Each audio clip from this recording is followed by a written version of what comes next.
Hello everyone, welcome back to the English Pathshala. Hi, this is Nisha Magan Sharma. I hope that you are learning the process of English. तो आज मैं आपके लिए लेकर आई हूँ कुछ ऐसी खास वोकैब्स जो आप यूज करते हैं अपनी ट्रैवलिंग या जर्नी के बारे में जब आप किसी से बात करते हैं. So first word we have wanderlust, globetrotter, travel bird, footloose and travel buff. These are the words guys we will use for that personality who loves to travel a lot. ऐसे लोग जिन्हें घूमना फिरना बहुत ज्यादा पसंद होता है, जिन्हें ट्रैवलिंग करना बहुत अच्छा लगता है, ऐसे लोगों के बारे में जब आप बात करते हैं उनकी क्वालिटी को बताने के लिए आप इन सभी 5 वर्ड्स में से कोई भी वर्ड यूज कर सकते हैं. ये सब उस पर्सन की पर्सनालिटी को डिफाइन करते हैं जिनको घूमने फिरने का बहुत ज्यादा शौक है. हमारा फर्स्ट वर्ड है wanderlust. वेंडर यहाँ पे घूमने फिरने से रिलेटेड है. The person who has great interest in wandering, in doing traveling, in doing various kind of journeys. So wanderlust, globetrotter, जो globe trot करता है, globetrotter, travel bird, footloose, travel buff. ये 5 वर्ड आप उस पर्सन के लिए use करेंगे जिसको घूमने फिरने का बहुत ज्यादा शौकीन जो हो. Second is half board and full board. Half board and full board, or these two are absolutely different of each other. Half board वहाँ आप यूज करते हैं guys जहाँ पे आपको 3 टाइम का खाना नहीं मिल रहा है. You are staying in any kind of hotel and in that hotel you are getting a meal for 1 or 2 times only. You are not getting the meal of all 3 times of the day. Full board जब आपको पूरे तीनों time का खाना उस hotel में उस accommodation में अगर वो प्रोवाइड कर रहे हैं, it means this is full board. Next word, exotic destination and location. When you are just telling the beauty of the place where you visited, तो उसकी ब्यूटी को जब आप डिफाइन करते हैं तब आप exotic destination या exotic location इस पर्टिकुलर वर्ड का यूज करेंगे. Next we have self catering. Self catering काफी क्लियर है और काफी कॉमन भी है. सेल्फ कैटरिंग जहाँ पे आप अपने आप को खाना सर्व करते हैं. There is no one to serve your food, so they do not have the particularly facility of catering, that is called self catering, जहाँ पे आपको खुद को खुद खाना लेना होता है. ब्रेथटेकिंग व्यू आपका वहां पे यूज होता है जहां पे किसी व्यू की सुंदरता, किसी की ब्यूटी की आप बात कर रहे हैं कि वो बहुत ही ज्यादा सुंदर व्यू था, बहुत ही ज्यादा ब्यूटीफुल था. It means that was a ब्रेथटेकिंग view. ब्रेथटेकिंग ऐसा व्यू जो आपको एक पल के लिए सरप्राइज कर दे, शॉक कर दे. It was breathtaking view. It means it was amazingly wonderful. Next is guided tour और असिस्टेंट. गाइडेड टूर आपको पता है जो आपको गाइड करता है पूरे टूर पे. जब आप किसी ट्रिप पे जा रहे हैं और कोई पर्सन आपको उस ट्रिप पे असिस्ट करता है, it means that person is your guided tour और guided assistant. Next is mesmerising scenic beauty. Mesmerising scenic beauty, scene वहां का जो दृश्य है उसकी जो सुंदरता है वो बहुत ही मेस्मराइजिंग है, बहुत ही मनमोहक है. तब जब भी आप बताते हैं ब्यूटी किसी भी सीन की कि वो सीन कितना ब्यूटीफुल था, you will say it was having mesmerising scenic beauty. Next is tourist trap और centre of attraction. Tourist trap और सेंटर ऑफ अट्रैक्शन आप वहां पे यूज करते हैं गाइस जब भी आप किसी ऐसे प्लेस की बात करते हैं जहां पे बहुत सारे लोग, बहुत सारे टूरिस्ट, बहुत सारे visitors love to travel throughout the entire day. It means that particular place is tourist attraction or that particular place is tourist trap. For example, if I talk about Kurukshetra, so Kurukshetra is considered as a tourist attraction because most of the people love to visit there throughout the entire year.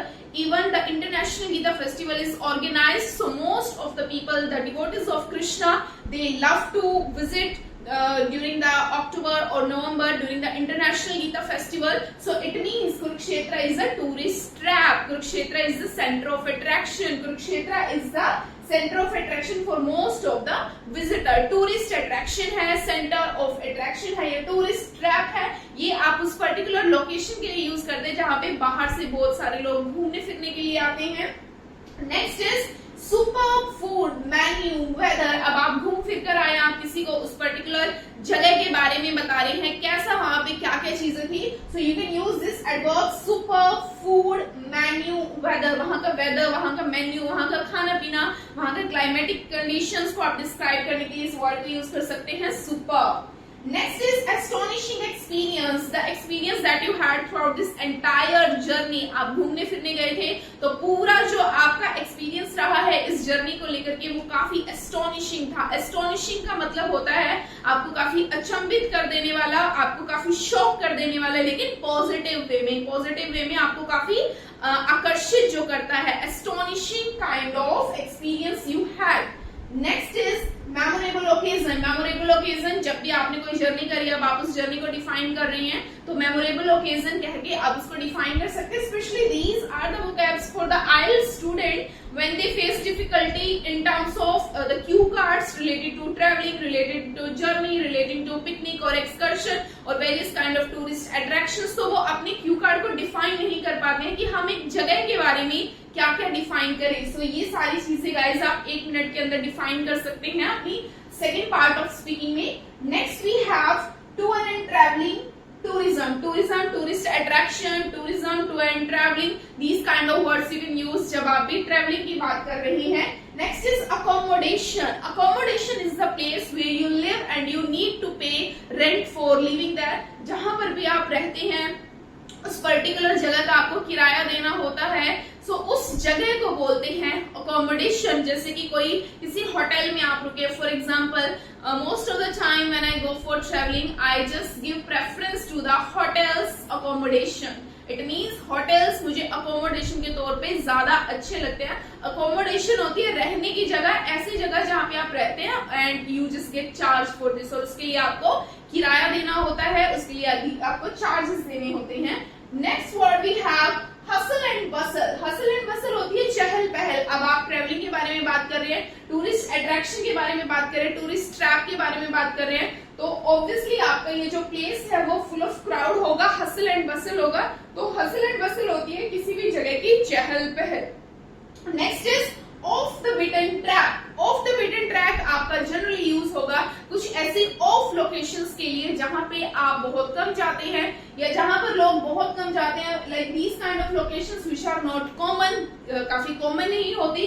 So generally during my summer vacations I give preferences to travel to the off the beaten track because this actually full of mesmerizing kind of experience and wonderful kind of experience I can get if I travel to off the beaten track. Off the beaten track, it means some of the unknown places or different places. These are not usual, these are not common. Next we have landscape, hills, mountains, seaside. ये आपकी वो locations हैं जो मैंने आपको exotic locations, exotic destinations में बताई हैं. कुछ ऐसी लोकेशंस जो काफी अलग हो, जो फुल ऑफ एक्साइटमेंट हो, थ्रिल जिसके अंदर ज्यादा हो. तो लैंडस्केप्स हैं, हिल स्टेशंस हैं, माउंटेन्स हैं, सी साइड्स है, डेजर्ट्स. ये अलग अलग एरियाज में हम अलग अलग पर्टिकुलर टेम्परेचर के अकॉर्डिंग हम ट्रेवल करना पसंद करते हैं. गर्मियों में हम अलग जगह जाना पसंद करते हैं, सर्दियों में हम अलग जगह जाना पसंद करते हैं. So these are the locations you can mention. Next is sightseeing. Sightseeing होता है वहां का दृश्य. आपने उस जगह को देखा है, इट मीन्स वहां का नजारा, वहां का दृश्य, वहां का व्यू कैसा है. इट मीन्स ओवरऑल आउटलुक कैसी है जब आप उस चीज को, उस जगह को जब आपने देखा. सो साइट सीइंग होता है कि वहां पे खाने पीने की चीजें फॉर एग्जाम्पल इतनी ज्यादा अच्छी नहीं है. There was no variety of the things, eatables, cuisines और different kind of snacks, but the sight seeing was amazing. Sight seeing was amazing. आप कई बार देखते हैं बहुत सारे ऐसे रेस्टोरेंट्स और कैफे होते हैं जहां पे खाना टेस्टी नहीं होता, बट उनका इंटीरियर और एक्सटीरियर बहुत ही अमेजिंग होता है, लोकेशन बहुत ही फैंटाबुलस होती है. So most of the people of the city they love to visit at that place only for enjoying the beauty of sightseeing. Sightseeing होता है वहां का नजारा, वहां की लोकेशन, वहां का दृश्य, मतलब वो चीज कैसी है, sightseeing, दृश्य. Next is luggages, packages, suitcase. ये वो वाली वोकैब्स है जो आपकी ट्रैवलिंग के दौरान यूज होती हैं कि आपने किसी चीज की पैकिंग करी है, आपने अपने कपड़े पैक करे हैं. So luggages, packages and suitcase. Next is passengers and travelers. Passengers and travelers are those people who do traveling. जो traveling करते हैं उन्हें बोलते हैं हम travelers या फिर passengers. Next we have remarkable view. Remarkable view यहाँ पे आपका remarkable एक adverb है कि ऐसा view जो काफी ज्यादा remarkable था, जो काफी ज्यादा impressive था, काफी ज्यादा astonishing अस्टॉनिशिंग था आपके लिए उस पर्टिकुलर व्यू को जब आप डिफाइन करते हैं, you can use this word remarkable view.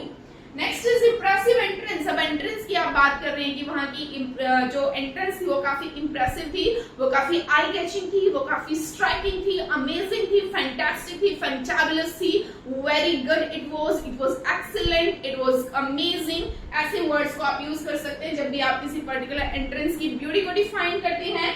Next is pilgrimage. Pilgrimage is the location where most of the people visit, but for the purpose of showing their obeisance, अपनी श्रद्धा को व्यक्त करने के लिए जो तीर्थ यात्री ट्रेवल करते हैं, पिलग्रिम्स होते हैं तीर्थ यात्री, और पिलग्रिमेज होते हैं आपके तीर्थ स्थल, ऐसे धार्मिक स्थान, रिलीजियस लोकेशंस, रिलीजियस डेस्टिनेशंस जहाँ पे लोग जाते हैं because they feel connectivity with the devotional power, with the spiritual power. ऐसे धार्मिक स्थानों की जब आप यात्रा करते हैं तो ऐसे धार्मिक स्थानों को कहा जाता है पिलग्रिमेज, और आप लोग होते हैं पिलग्रिम्स, इट मींस आप होते हैं तीर्थयात्री। नेक्स्ट इज एक्सकर्शन और पिकनिक। जब भी आप ट्रैवलिंग की बात कर रहे हैं कि आपने कोई पिकनिक करी है या आपने कोई ऐसी ट्रैवलिंग करी है, तो उसके लिए वर्ड आपका ज्यादा है एक्सकर्शन और पिकनिक। इसमें दोनों का मीनिंग सेम रहता है, एक्सकर्शन भी पिकनिक ही होती है और पिकनिक भी एक्सकर्शन ही होती है। Next is itinerary. This is itinerary. You will not speak it itinerary या ऐसा कुछ भी. This is itinerary. Itinerary is the timetable of any kind of journey. क्या प्लानिंग है, किस टाइम you will go, किस time you will just take off, किस time क्या होना है, आप किस टाइम पहुंचोगे, किस टाइम आपका रुकने का समय है, कब चलने का समय है, आपकी पूरी लिस्ट होती है, प्लानिंग होती है आपके टिकट्स पे when you just travel by air, so you have your itinerary written on this. So this is called itinerary, a kind of time table of your journey, of your travelling. Last word is magnificent scenery. Magnificent scenery again आपका एक ऐसा वर्ड है guys जो आप किसी particular scenery की beauty को डिफाइन करने के लिए यूज करते हैं, तो आप बोल सकते हैं it was having a magnificent scenery. Thank you so much for watching. I just hope that you like this video. Stay connected, stay tuned. Bye bye. Take care.